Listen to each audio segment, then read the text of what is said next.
नमस्कार, मैं हूं चंद्रदेव बनवाल। आप देख रहे हैं जमुई से दैनिक लाइव न्यूज़ 24।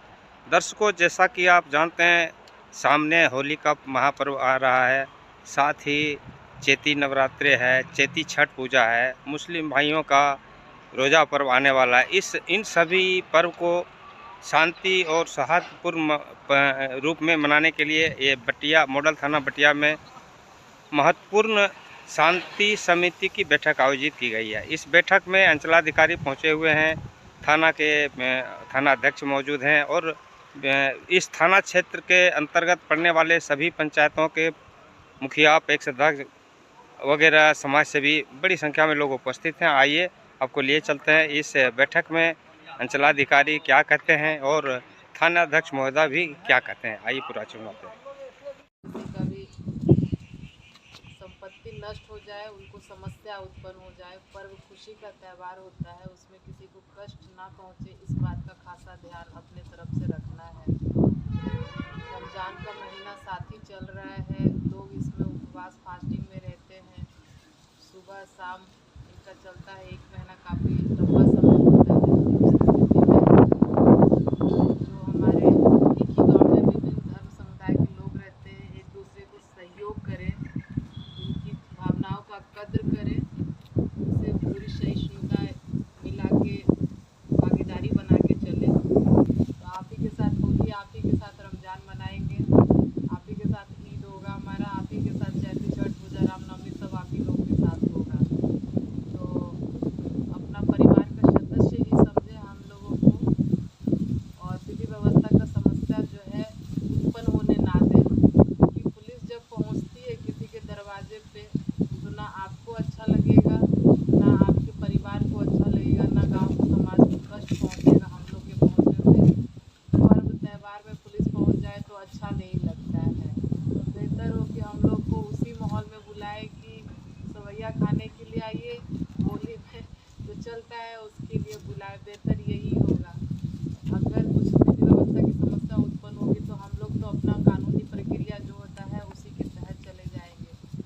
एक बार समस्या अगर कहीं उत्पन्न होती है, कहीं गांव, कहीं जिला में, तो सिर्फ समस्या एक बार का नहीं रह जाता है। जब कभी भी कोई भी बैठक होगी, उस समस्या को हर बार उस समस्या का नाम लिया जाता है। बलवा झाझा का बलवाडी का नाम सुन ही रहे हैं, क्या स्थिति है। आज भी लोग परेशान हैं वहाँ पे सब चीज़ों से। जब होता है फेस्टिवल, पहले से पुलिस फोर्स भर दिया जाता है। ये सब समस्या है, हर बार एग्जाम्पल दिया जाता है, वहाँ पे ये स्थिति उत्पन्न हुई थी। तो आप लोगों से आग्रह है कि वो समस्या उत्पन्न कहीं पे भी ना हो। इससे हम लोग का ट्रांसफरेबल नौकरी है, आज यहाँ है कल कहीं और रहेंगे, पर आप लोग को एक ही जगह रहना है। आप आज स्थायी है, दोनों भाई लोग सब लोग एक ही जगह पे रहने वाले हैं।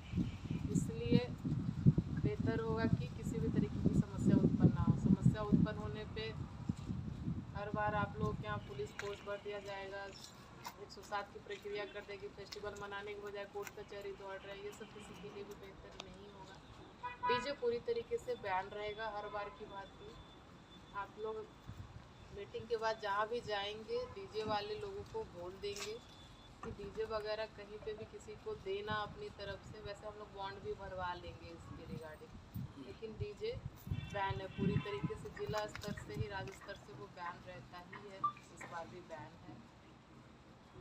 होलिका दहन पे खासा ख्याल रखना है, माइक, लाउड स्पीकर, इन सब चीज़ों पे खासा ध्यान रखना है कि किसी तरीके के इस तरीके के गाने और कुछ भी इस तरीके का ना बजाया जाए जिससे एक दूसरे की भावनाओं को ठेस पहुँचे।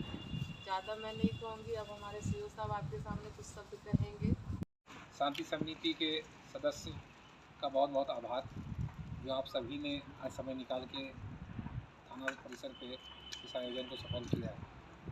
तो साथ में आप सभी को आने वाले पर्व, ईद, होली, रामनवमी, अन्य जितने भी पर्व हैं, सबके लिए हार्दिक शुभकामनाएं। देखिए, शांति समिति का बैठक करने का मुख्य उद्देश्य क्या होता है।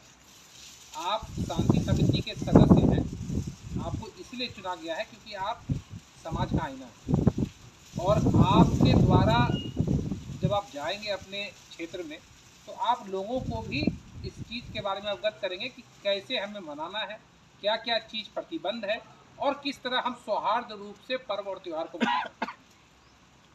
शांति समिति का जो आयोजन किया जाता है, आप सभी जानते हैं कि हर एक पर्व त्यौहार के पहले किया जाता है। क्यों किया जाता है?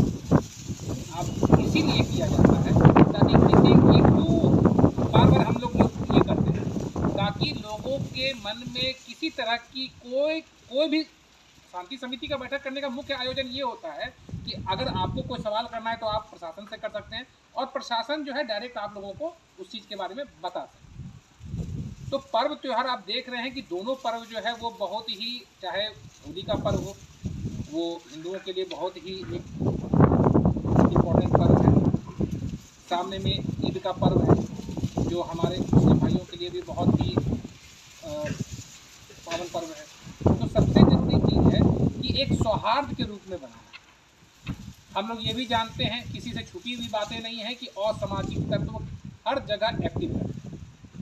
उनका काम ही होता है कि समाज में जो समरसता जो बनी हुई है, जो सौहार्द बना हुआ है, उसको बिगाड़ना। और ऐसा नहीं है, अच्छाई और बुराई दोनों जगह ये परस्पर चलते रहती है, लेकिन हम क्यों बोलते हैं कि हमेशा अच्छाई की बुराई पर जीत होती है।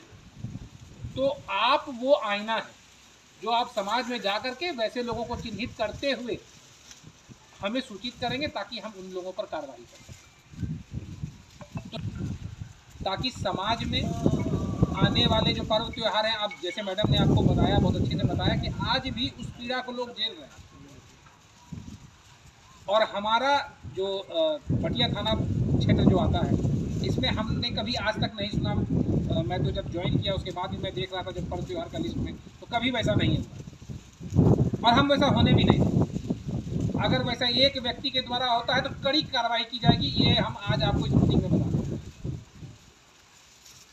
और आपके सौहार्द को पूर्ण करने के लिए हम लोग 24 घंटे आप लोगों के साथ,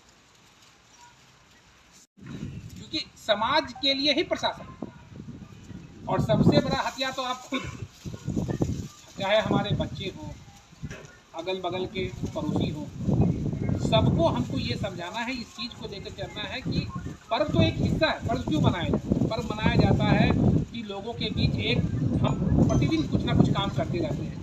पर्व जो है उसमें एक उल्लास का काम करता है, परिवार को जोड़ने का काम करता है।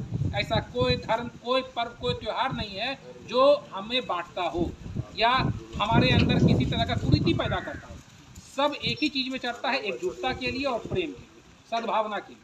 पर्व का मुख्य उद्देश्य वही है।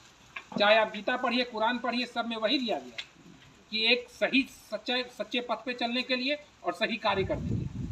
और जब हम वो करेंगे तो हमें ज़रूरत नहीं पड़ेगी। एकदम कड़ी से कड़ी सज़ा जो है उसमें दिलवाई जाएगी, इसमें मैं पहले बता दे रहा हूँ। और मेरे रहते हुए मैं किसी का नहीं सुनूंगा, कोई पैरवी नहीं सुनूंगा। अगर कोई ने गलत किया है तो वो उसको सज़ा का पात्र वो रहे। इसीलिए मिलजुल के रहना है, सौहार्द के साथ रहना है और अच्छे से पर्व को मनाना। होली त्यौहार में जो पूरे बिहार में शराबबंदी है सर, उस पर दो बात कहें। जी बिल्कुल, जैसा कि आप जान रहे हैं कि पूरी तरह से शराबबंदी है और माननीय मुख्यमंत्री जी के द्वारा भी ये बात पूर्व में बताई गई है। ऐसे केसेस में कहीं भी कोई भी अगर पकड़ा जाता है तो सख्त से सख्त कानूनी कार्रवाई की जाएगी। थाना के द्वारा एवं अन्य उत्पाद अधीक्षक के द्वारा भी बार बार जो है इसकी जांच की जा रही है, छापा मारी जा रही है और इसमें जो भी पाया जाएगा उस पर पूरी कानूनी कार्रवाई की जाएगी।